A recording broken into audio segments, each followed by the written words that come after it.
معاشرہ سے بہترین نظام میں پانی بھی رکھا ہوا ہے، اور ابھی اور یہ مقبول جان صاحب آئے نہیں، جیسے ہی آتے ہیں تو انشاءاللہ وہ بھی آپ کو دکھاؤں۔ میں پہنچ چکا ہوں سیمینار جو اور یہ مقبول جان صاحب کا ہوا ہے اندر، ابھی تک وہ آیا نہیں۔ مختصر ہی بیان ہونا ہے ویسے تو۔ ارباب علم و دانش، آج کا یہ باوقار پروگرام یہ انتہائی اہم سیمینار، جس میں پاکستان کے بہت بڑے دانشور جناب اولیاء مقبول جان صاحب تشریف فرما ہیں،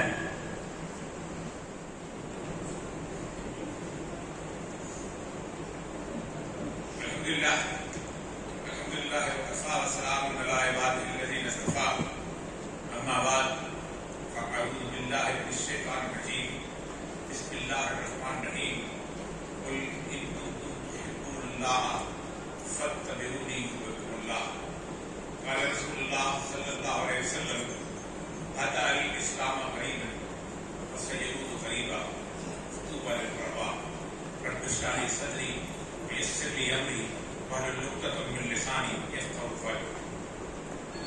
معزز علماء کرام، حاضرین مجلس، میرے بارے میں جو کچھ کہا گیا، مجھے اپنی ذاتی زندگی کی کوتاہیوں کا، اپنی حیثیت کا، اپنی گناہگار زندگی کا ملنے کا مکمل احساس ہے۔ اکثر ایسے فکروں سے کسی شخص کے اندر وہ تعلی اور وہ تکبر بلکہ استکبار پیدا ہو جاتا ہے کہ جس سے نکلنا بہت مشکل ہوتا ہے۔ دنیا کے ہر تکبر سے آدمی نکل آتا ہے، زہد کے تکبر سے نکلنا بہت مشکل ہے۔ دعا کیجیے گا کہ اللہ تعالیٰ مجھے اس تکبر سے نکالے۔ حضرت گرامی، سید الانبیاء، شافع الرجاء حضرت محمد مصطفیٰ صلی اللہ علیہ وسلم کی سیرت پر گفتگو کرنے کے لیے میں نے ایک حدیث اور ایک قرآن پاک کی آیت آپ کے سامنے رکھی۔ حدیث میرے اور آپ کے زمانے کے بارے میں ہے، اور آیت سید الانبیاء صلی اللہ علیہ وسلم سے محبت کے معیارات کے بارے میں۔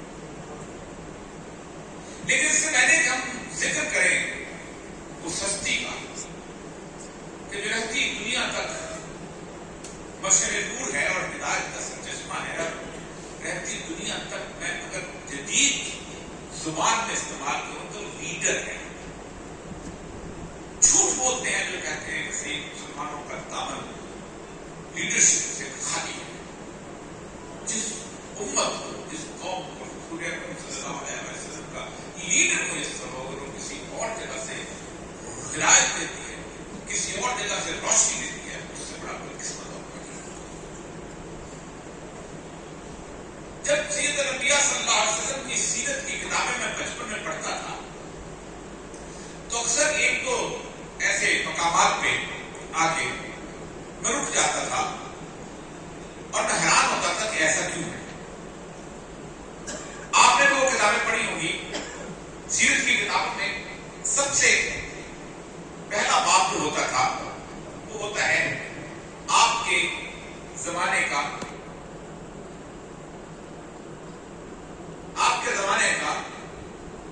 جس وقت آپ کی ولادت ہوئی اس وقت زمانہ جاہلیت اس کو لکھتے ہیں کہ پوری دنیا کے اندر جہالت کا گھٹا ٹوپ پدھیرا چھایا ہوا تھا۔ گھٹا ٹوپ پدھیرا چھایا ہو تو اکثر میں سوچتا تھا کہ چھوٹا سا چراغ کی روشنی کے لیے کافی ہوتا ہے۔ اللہ تبارک تعالیٰ نے ایک چھوٹی سی موم بتی، ایک چھوٹا سا روشنی کا چراغ، ایک چھوٹا سا عالم بھیج دیتا تو کافی تھا۔ لیکن اللہ تبارک تعالیٰ نے سراج منیرہ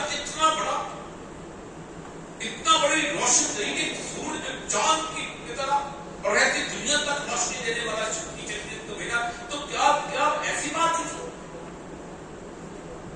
تو جب میں نے تاریخ کی کتابوں کو کھنگالنا شروع ہوا تو میں حیران رہ گیا کہ دو طرح کی ترقیاں ہوتی ہیں